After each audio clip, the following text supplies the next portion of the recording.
Thank you to our Forum 2 moderator and panelists, Professor Nella Lee, Baba G.T. Lai, Nyonya Josephine, Baba Kenneth Chan, and Baba Pillay. Allah, this Baba G.T. Lai, he only says he sang Dondang Sayang. Cakaplah sang Dondang Sayang with me. Did you see the ACM video on Dondang Sayang, Pantun Ceki? The pantun was written by him, and the duet was sung by me and him. Dia mau jual sendiri, saya lupakan dia main tepi punya orang. Well, our third and last forum for the day is Living Traditions, Style, Food, and Wayang. Let's welcome the moderator, Baba John Teo, who is the Deputy Director, Research, Heritage Research and Assessment. And our panelists are Baba Dominic Loh, Curator, Peranakan, Asian Civilization Museum and the Peranakan Museum. Baba Raymond Wong, kebaya designer and embroiderer. Baba Christopher Tan, food writer and author. Baba Alvin Teo, President of the Gunong Sayang Association. By now, I think all of you are very, very familiar with the QR code. So same for this final forum as well. Scan the QR code, put in your questions, and if you want to upvote any of the other questions, please feel free to do so. And as well as our virtual audience who's joining us remotely, please participate as well in the questions. And over to you, Baba John. Oh, sorry, I forgot to say. Baba John will also be wrapping up the whole symposium at the end. I realize I will be the last person to speak just before your lunch, so I'll try and keep it as short as possible. So I feel very fortunate to be coming after Nala's session because she was talking about declining heritage. The last chapter is actually going to be talking about areas where perhaps there might be a little bit of more optimism, where we're looking at food heritage, performing arts, as well as fashion. And we're very fortunate to have with us some very leading practitioners in these areas. Dominic can talk to us a little bit about how the museum is trying to show fashion. Of course, everybody knows Raymond. Christopher will talk to us a little bit about food. And Alvin, of course, I think logically follows on from the earlier discussion about performing arts and some of the language issues. So I thought we could possibly frame our session, of course, in terms of intangible cultural heritage. And I wanted them to think about how perhaps the landscape has changed or evolved from when they started in their practice to where it currently is now. Perhaps to think about what can be done to perhaps ensure that some of the areas which they are practicing in are transmitted to future generations. And also, I think a lot of the previous discussions raised very interesting and important issues such as globalization, commodification, tourism, the impact of tourism on authenticity and things like that. I think maybe they could examine their own areas of practice and how this might also impact or affect, raise some possible issues or tensions within their fields. So maybe we could start with Alvin from Gunong Sayang, and he can tell us maybe more about. Okay, I think I'll touch on Wayang Peranakan. Okay, I think if people who have watched the Gunong Sayang production, you may realize that, especially those who have followed through, you can see that there is actually a change in the way we present our production. All right. Gone are the days whereby people say that the storyline is very domesticated and Pibalik is always the same old thing. All right. I think we are moving to an aspect whereby we have to be very relevant to the current context. So that is the reason why, and we also acknowledge the fact that not everybody is very familiar with the language itself. So how do we actually try to actually engage the younger generation or those audience who are not well versed in the language? We have the subtitles, And as much as we can, we must make sure that the cast actually follow closely to the script itself, so that the subtitles actually matches and people are able to relate and understand. If you realize that in the production, in Gunong Sayang production, previously it was just the backdrop, changing of backdrops, and then it's always the same floodlight throughout the whole show. So what we are engaging also is that we are moving on with the time and observe what is the current arena of the theater, and we try to engage people in terms of music, background music, the lightings, and also if one of the ways that to engage people in terms of the language is also we have actually provide from our souvenir booklets some of the sentences, a translation of the sentences from the Baba Malay to actually English. So the audience is able to appreciate, and that is also another point of contact, engagement. So people will not feel that, hey, I'm lost, what are they talking about? With this, they are able to understand, and hopefully that will ignite the interest in them. And having done so, also if we realize that from our latest production, we had this a topic on dementia, because we are trying to be current so people can appreciate the storyline. And from that play entitled Lu Siapa, we are able to, audience is able to appreciate the fact that the setting that the whole play is being done is not so much on the old colonial days where we have very grand kind of setting which is not relevant to Singapore at this point in time. So the setting for the last production was very much on the HDB setting. So that is how we are trying to bring to engage the younger generation, to make ourselves relevant as well. I think that is also one of the ways which we are hoping that we can progress further and improve ourselves in and create that kind of interest in the younger generation. Thanks, Alvin.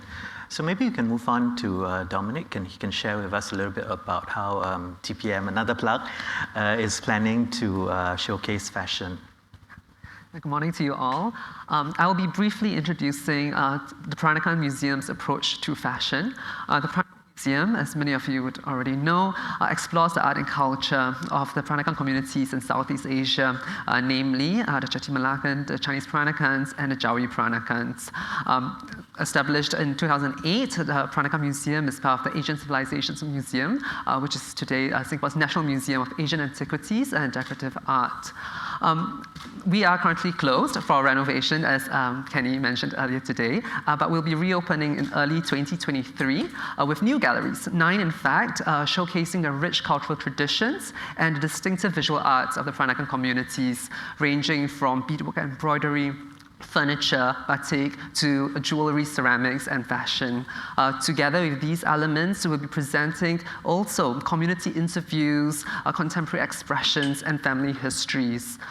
Like very much everything else at the Peranakan Museum, the fashion gallery will be rooted in scholarship, and here we're really standing on the shoulders of giants here, visionary scholars who have shaped the discourse on Peranakan fashion, namely Baba Peter Lee and Nyonya Chow Hui Fen, whose exhibitions with the Peranakan Museum continues to resonate even today.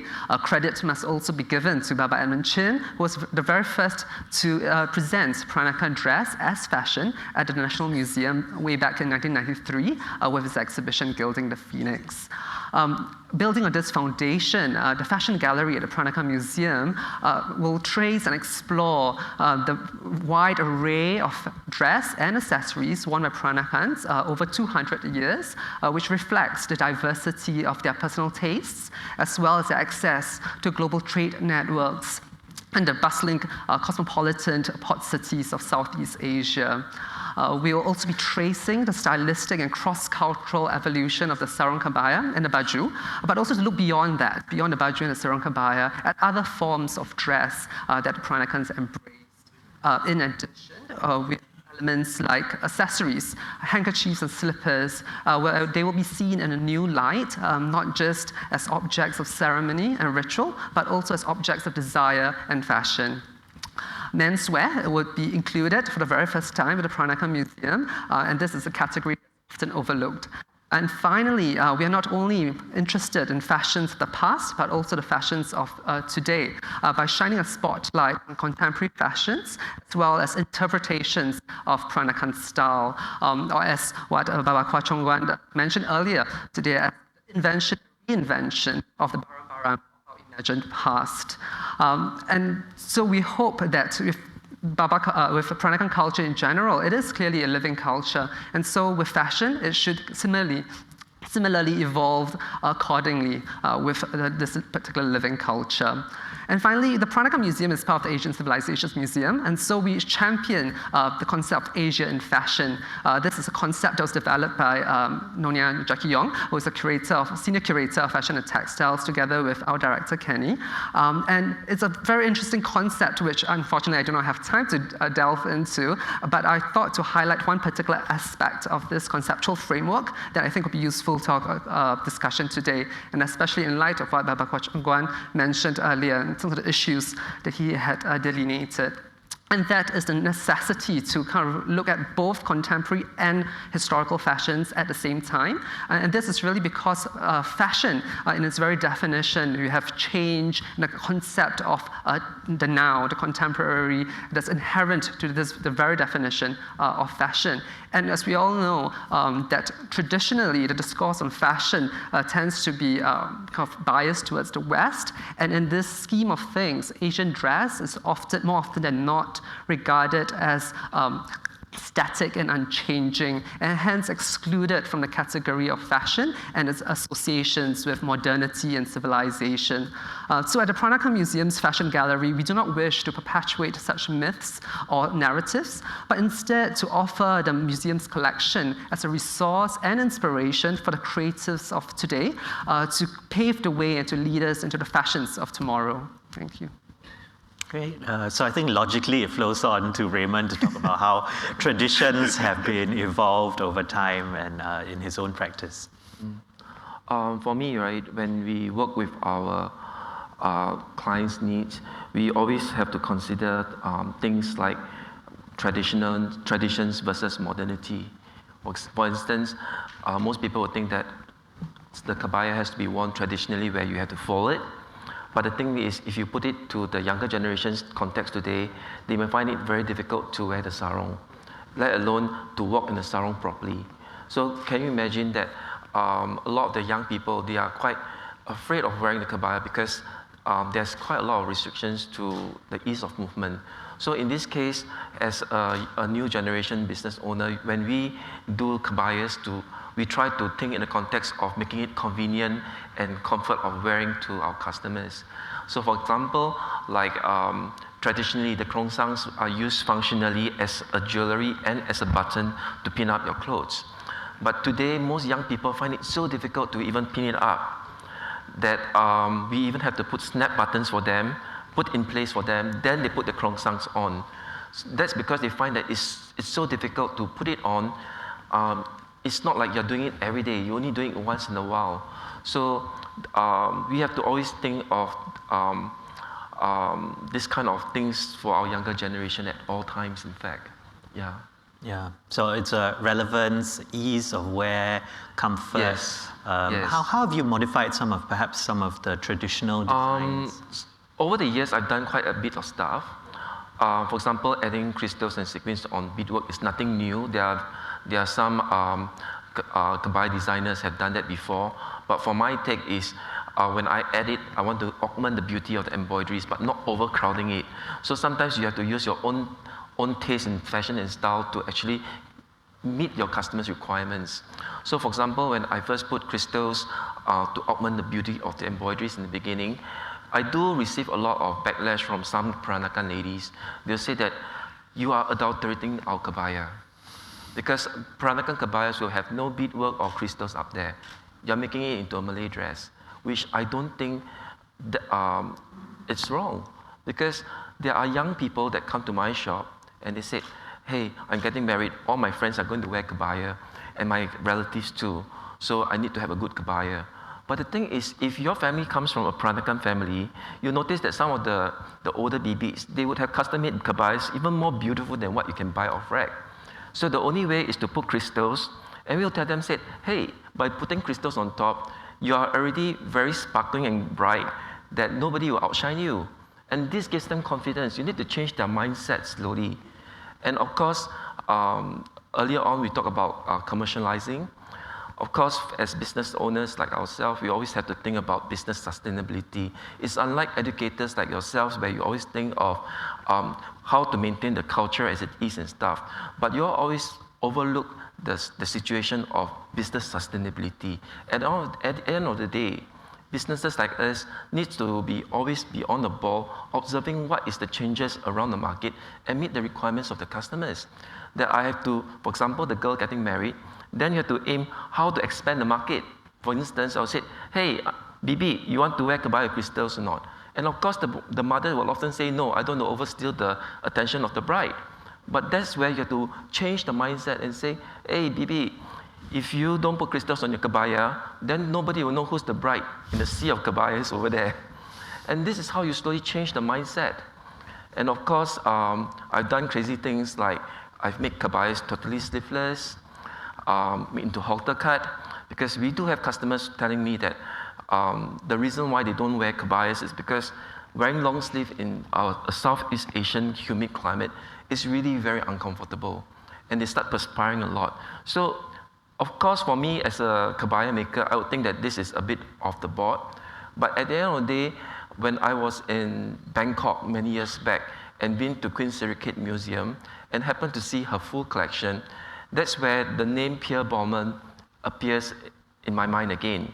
Because what Pierre Baumann did was, when he came to Singapore, he somehow understood what was the main fashion that most Singaporeans would generally be accepting, and that is the kebaya fashion. And he understands the essence is not just the batik prints, but also the silhouette of the women's body. At the end of the day, the silhouette is very important, because no matter how beautiful the embroidery is, if the cutting is ugly, it's ugly on you. You know what I mean? So that's why, like the sleeveless kebayas, the halter versions, to me, I feel that the essence of the kebaya, which is the silhouette to me, is still greatly maintained, and I think it's acceptable. And true enough, there are some young Peranakan girls who thought that this is something very novel, and they actually decided to have halter cut or bareback kebayas for their wedding, and they received a lot of good comments. So I personally feel that we should always be more observant in the general market's preferences and requirements to remain sustainable and relevant to them. Thanks, Raymond. I think that's quite an important point that you make, and one which was also raised by Colin earlier, as well as Vivian, that really when we talk about sustainability of businesses, it really involves some degree of modernization, right? Because really, you can't be such a purist when you're talking about authenticity, and that's such a loaded term as well. Maybe we could move on to food, which is my favorite topic, but maybe you could share more about your own practice. Yeah. Can I first start by saying that I love the fact that all of us panelists who wrote essays for Swara Baba, we all wrote them independently, and yet most of us seem to mention Buaklak. Maybe we should rename this the Baba Nyonya Buaklak Symposium or something. But okay, when we talk about preserving intangible cultural heritage as applies to food, we need to understand that actually most Singaporeans today, whether they're Peranakan or not, they get Peranakan food by going to a restaurant as opposed to cooking it at home. And that is very different from how Peranakan cuisine came about in the first place. Like every traditional cuisine, it began in the home. It evolved in the home. Home kitchens were the crucibles in which Peranakan cuisine was formed and evolved, for decades, if not hundreds of years. Written cookbooks and written instruction, as opposed to oral and practical instruction, are a modern thing. Okay? So,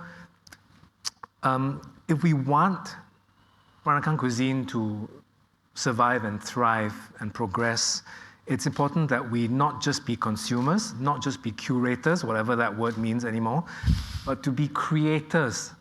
Each one of us is a culture maker. You know, everyone has a part to play in the preservation of cultural heritage. So because Peranakan cuisine rightly started from and belongs in the home kitchen, if we don't cook it at home, if we don't understand it from the ground up, then it will be lost.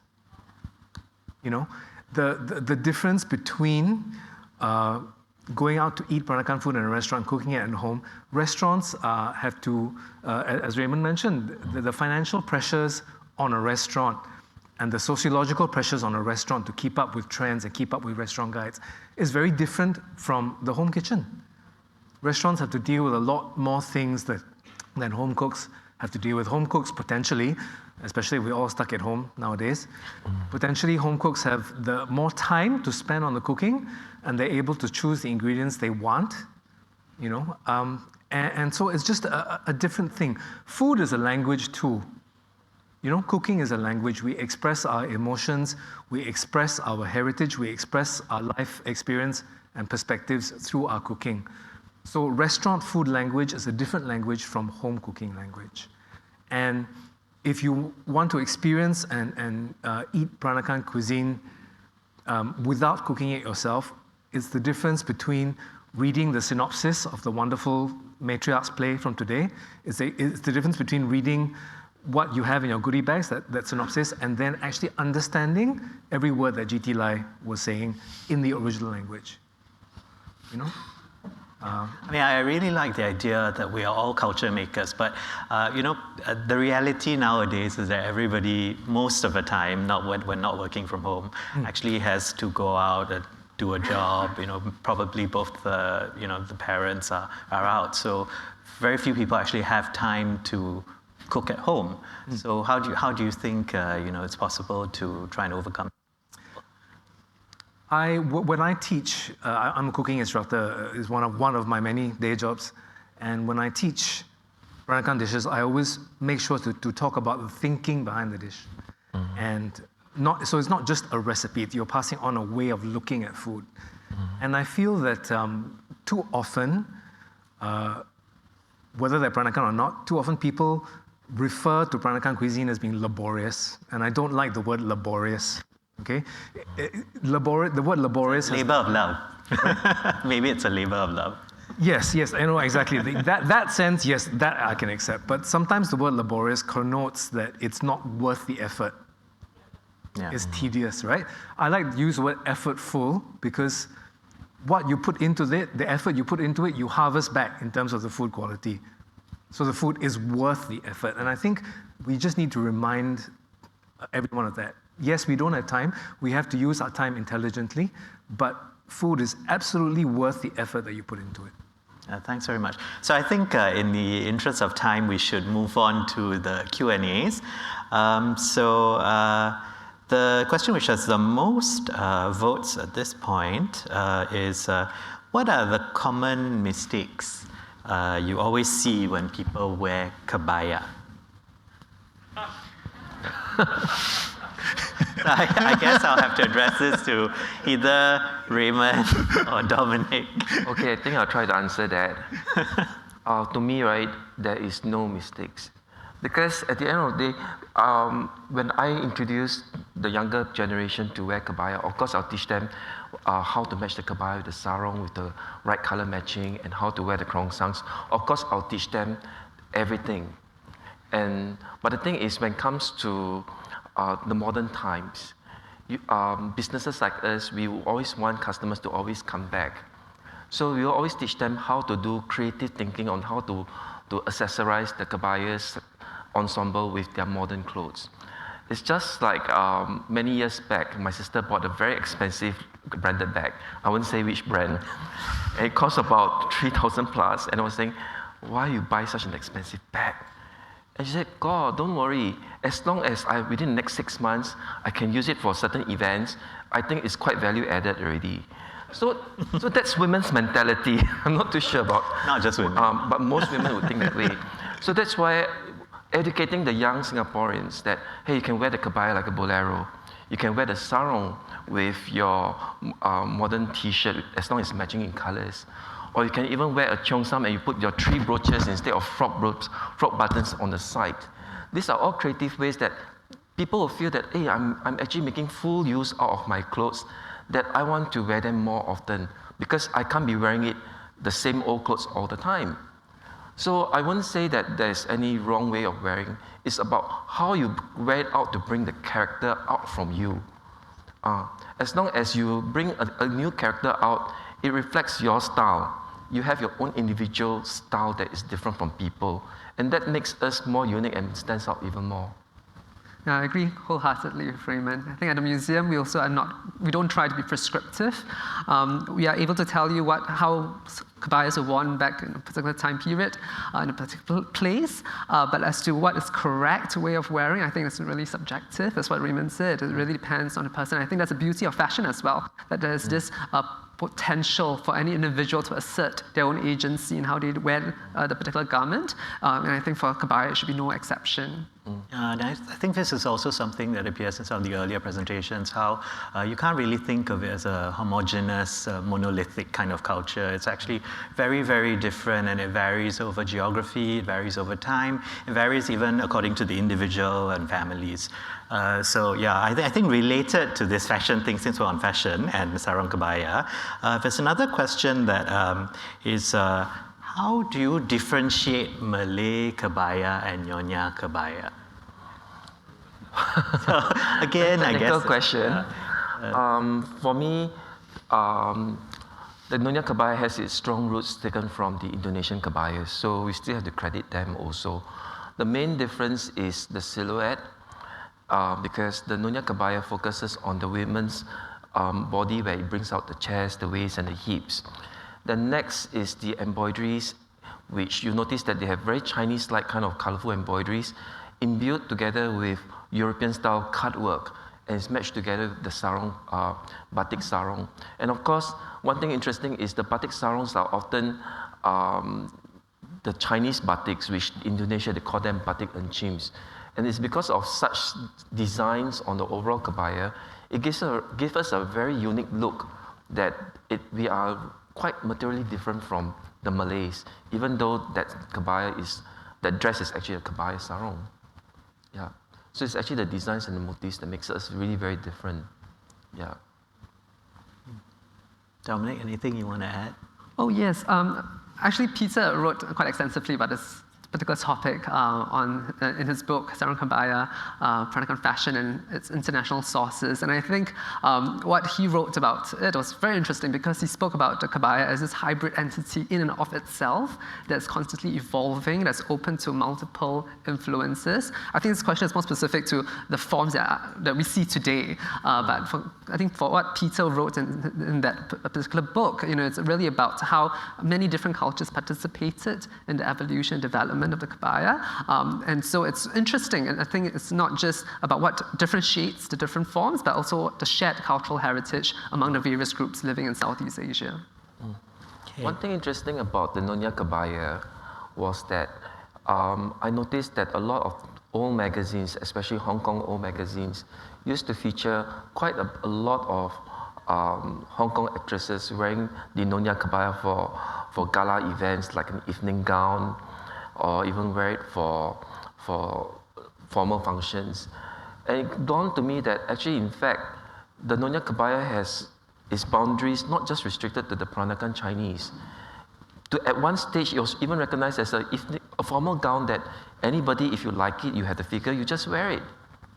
And even in Singapore, at one stage, whether you're Malay, Chinese, Indian, or Eurasian, there'll be, at some point of time, they will wear the kebayas too. So we try not to be too restrictive that the Nyonya kebayas is just for the Chinese or for the Peranakan Chinese. Because if we try to do that, and we try to further reinforce that traditions must be like that, then it will be quite dangerous to our younger generations, because the younger generations will feel that it's no longer relevant to them, and it's extraneous out of their lifestyle that they don't want to carry on anymore. And this is a situation that none of us want to see, actually. Yeah, and to add to that also is the idea that dress and fashion should not be restricted to a particular ethnic or cultural identity. I think even back in the old days, historically speaking, we do find evidence of Nyonyas, being able to take on different personas and dress in different styles. They don't just dress in a sarong kebaya all the time, every day, 24/7. They have that option, to dress in other forms. It could be a Western dress, could be a cheongsam, so on and so forth. And I think this multivalence in terms of identity, I think, continues today, and I think especially today with the prevalence of fashion and its accessibility, that we ourselves too can participate and take on different identities at different times. And so we should not limit a particular kind of garment to a particular kind of identity.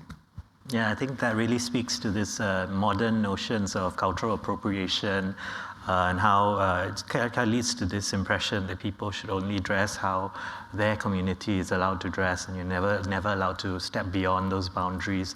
I think as long as it comes from a place of understanding and respect, the modern younger generation should be allowed to create their own future heritage, right?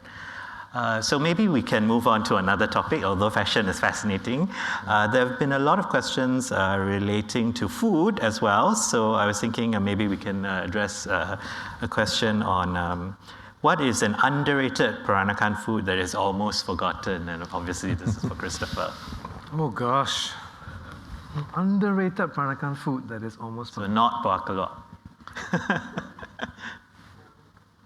Okay, I'll tell you that it's maybe not a food, but it's more a way of eating. If you go to a Peranakan restaurant, and again, this is because, like I said, restaurants operate under different financial constraints, the kind of food you will see in a Peranakan restaurant menu tends to be the lavish dishes, the festival dishes, the ceremonial dishes, because restaurants can charge a little more for those and then stay afloat.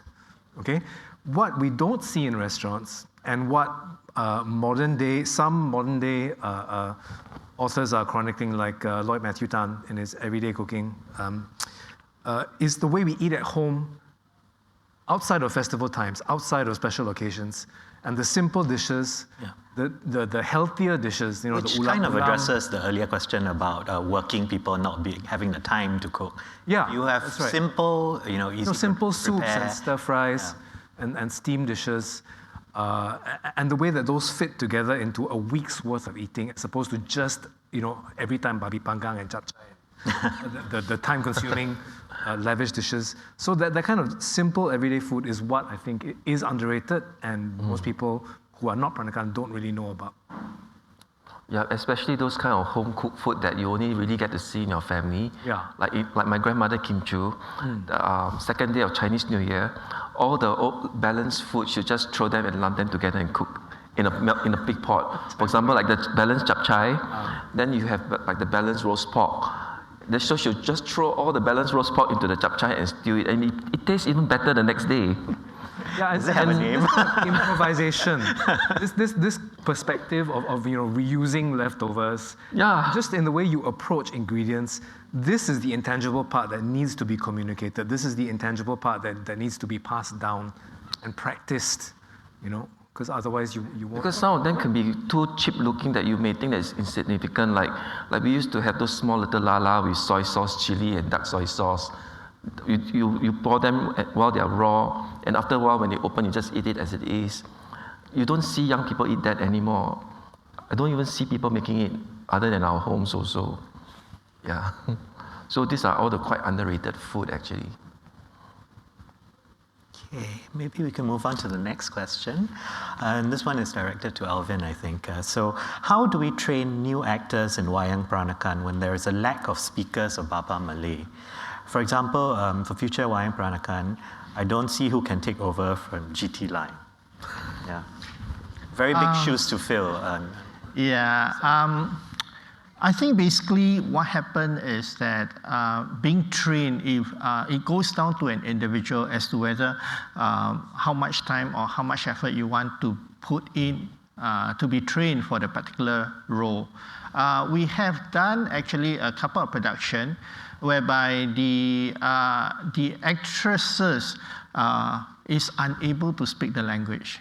Okay, as what we said, when she speaks, really pelat. Pelat means very, it's not clear, all right? So we actually spend time with her, teach her the tonation, the pronunciation, the expression. And apparently when we staged the show, she was able to put up the production.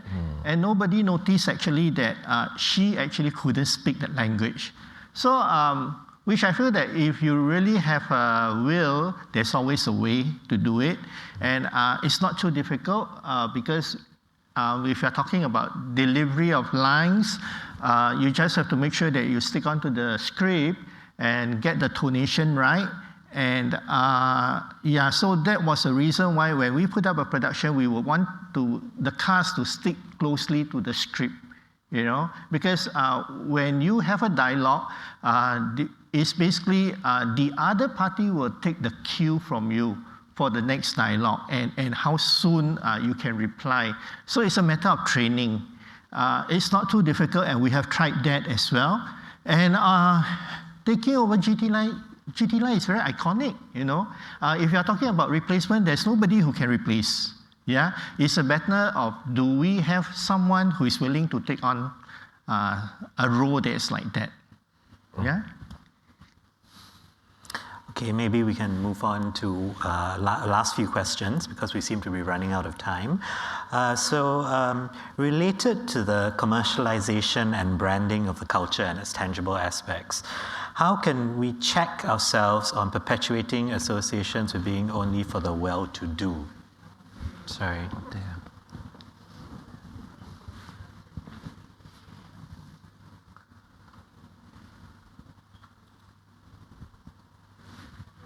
Yeah.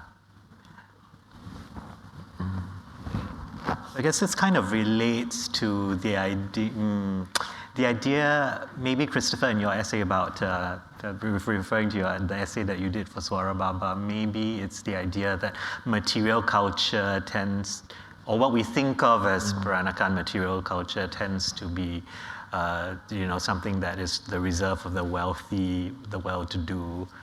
I mean, what I brought up in my essay was the fact that if you root Peranakan culture in purely material things, which cost a lot of money to make and to buy, then there will always be people who cannot afford them. I'm not from a well-to-do Peranakan family. I didn't inherit anything, any kasut maling or anything like that. But not that I could wear kasut maling, but anyway. Maybe on special occasions. Yeah. So if you root it in the material things rather than the intangible things, then you will always be excluding someone and including other people. Whereas if you look at the intangible things like mindsets and perspectives and customs and manners and beliefs, these are the things which will persist through the ages. These are the things which can be handed down, without fear that they will crumble or be worn out. And to me, when you're talking about the survival of a culture, I always think it's the intangibles first. It's those things that really make a culture what it is. Yeah. And and I guess the simple answer to this question is, then don't have an association that's only for the well-to-do. Simple as that. Okay. In the context of the museum, if I just add, from Peranakan Museum, our solution to that would be frequent engagement with members of the community, to interview them, and to show their videos in the space of the museum, together with objects of material culture, which we acknowledge there is that limitation inherently.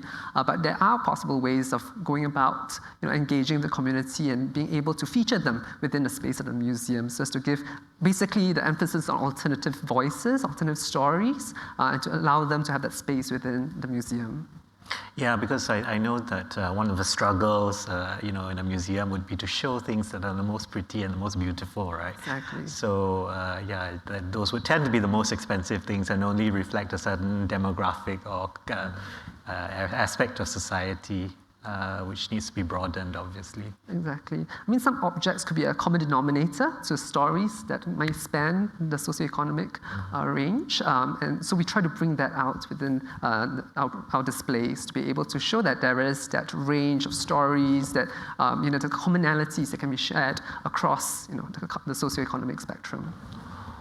Thanks very much. Anybody else have anything they want to add on? For myself, right, I personally feel that educating the younger generation on what our culture is made, what is all these items made of, is rather important. For example, not many people know that kebaya is a form of slow fashion. What is slow fashion? It's basically fashion that requires so many different people coming together to do different parts of the costume and complete it into a final product. And this takes time and effort. Yeah. So because of that long period of time to produce that final product, of course the item would be generally quite expensive. So this would educating them is very important, because if they do not know that workmanship has value, then to them everything is expensive in our culture. For example, like Peranakan jewelry, there's gold in it, there's diamonds in it, and maybe because of their light weightage, and they are usually 18 karat or at most 20, you may think that why it costs so much more than most people expect for normal jewelry. And they forgot the workmanship labor. The time and spent could be taking hours to do it. And many of my customers, they don't appreciate it. They would say that, I would rather take the Indonesian kebaya, the run-the-mill ones, that it can cost between $80 to $100. Because they don't believe that quality kebayas are better. They think that as long as cheap is good, ITIP, you know what I mean? So I think education from the museum will be very, very good, because it will teach them that you have to look at the time and effort people spend on creating this product, and that's why it's expensive. It's not that people want to sell expensive and only meant for the well-to-do. I believe even if you are not that rich, you can still dress fashionably and look good too. So don't push it to the culture and blame it on the culture. This is exactly the same thing that is happening with food. People don't understand the amount of workmanship that goes into proper, good, home-cooked traditional Peranakan food, because they don't do it themselves. Mm-hmm. They don't understand. So, they still want to buy kueh at 1960s prices. They don't realize that really, hand squeezing your santan and doing every step of a kueh yourself, that is workmanship, and it's effortful, and it is priceless. Yeah. So, like Raymond says, education is very, very important. Even my Chinese customers from China, when they said, why your kueh bangkit is just tapioca flour and sugar, why is it so expensive? And I tell them, my workers have to dry fry the tapioca flour for hours until it's light and fluffy, that the whole body is all flour. It's so much work and effort. And somehow you still have to bake it until it's just dry enough that it melts in your mouth. You bake too long, it gets too hard. Yeah. So these are all time and effort and experience. I guess until they do it, they won't understand the effort that they have to put in. And for us who cooks, we understand how difficult it is and why are we paying for that price. You see? That's why we have some customers, they come to our shop, right, and buy some of the Peranakan cookies and stuff. They say that I'd rather buy and give to friends. I don't want to make myself. I tried it before, it's so difficult and take too much my time. And people who does that, they appreciate, they know what's in store for them actually. So it's important that we educate the young people, maybe workshops to make pineapple tarts, kueh bangkit, or whatever. Let them experience how tough it is. Like my time, secondary school, I did batik for my O-levels. And because of that, till today, I appreciate batik, because it takes me 6 months to draw one piece of batik for my O-level project. I didn't know they... And it's sent to England and never come back. You know what I mean? Yeah, so I think the education part is very important, both from the family side and from the museum side too, actually. And education instills pride as well, The grass is always greener on the other side, which is why the younger generations are often more into like fancy French patisserie. You see all these pastry boxes that happened during the circuit breaker last year, right? and fancy French patisserie and deconstructed modernist desserts and what have you. And they don't realize that, as much work goes into kueh as into a macaron, if not more, right? But we need to own that. We need to have pride in that. Yeah, so I think maybe this addresses Colin's earlier observation, why are young people so much more interested in Western culture than their own culture, right? Maybe it's a question of education. So thank you everyone so much for your contributions. I've already been alerted you're 3 minutes over time. And I think everybody is very anxious to get on to lunch. So thank you all on my panel. I'm supposed to do a very quick summary, but I would like to propose perhaps that everyone who's here go back and go to the Peranakan Association website and read the Swara Baba there. All the essays are there in full. But I think maybe to end on an important note, from Kwa Chong Guan's keynote address, which really encapsulates what this entire conference has really been repeatedly saying in all the presentations today. Really, the future of Peranakan culture is not really so depressing after all. If we look at it from a slightly different perspective, that it's not really about trying to find some lost golden age that occurred in the 19th century, and how we can try and find some last scraps to preserve and hand on to the next generation. It's really about thinking how we can adopt a different mindset altogether. Try and think about what makes something Peranakan. Is it a way of approaching life, a way of thinking about our relationships? And then can we constantly think about how we can remake it for this generation and future generations, always bearing in mind what we have from the past, the heritage that we have inherited, in order to make it relevant for the global cosmopolis of today and the future. And I think Christopher also had a really nice quote in his essay, which I'm going to have to bring up again. He writes there that, let us treasure heritage as a compass, not a boundary wall, a passport, not a restraining order, an anchor, but not a tether. And I think on that note, maybe we can think about all these issues, in the next time when we're thinking about what makes us Peranakan and what is Peranakan culture. Thank you very much.